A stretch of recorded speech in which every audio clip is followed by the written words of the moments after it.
ఖమ్మం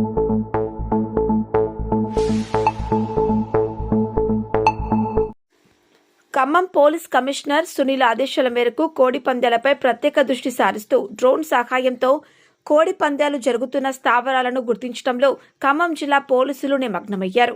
సత్తుపల్లి సరిహద్దు ప్రాంతంలో డ్రోన్ల నిఘా బృందాలు దాడులు నిర్వహించి కోడి పందాలు జరుగుతున్న ప్రాంతాలను గుర్తించి వెంటనే చర్యలు తీసుకుంటున్నారు. ముఖ్యంగా సంక్రాంతి సమయంలో నిషేధిత జూదం కార్యకలాపాలను అరికట్టడానికి నిఘా పెంచి నిందితులను పట్టుకోవడానికి డ్రోన్ కెమెరాలను ఉపయోగించి కోడి పందాలను పర్యవేక్షిస్తున్నారు. పోలీసులు డ్రోన్ కెమెరాలను ఎగురవేసి కోడి పందాలు జరుగుతున్న ప్రాంతాలను, జన సమూహాలను, పందేల రాయుళ్లను గుర్తించడం సులభతరం అవుతోందని సత్తుపల్లి ఇన్స్పెక్టర్ శ్రీహరి తెలిపారు. చట్టాన్ని అమలు చేయడం, కోడి పందాలు, పేకాట వంటి చట్టవిరుద్ధ కార్యకలాపాలను అరికట్టడం, శాంతి భద్రతలను కాపాడటం పోలీసుల లక్ష్యంగా డ్రోన్ల ద్వారా సమాచారం సేకరించి దాడులు నిర్వహిస్తున్నామని తెలిపారు.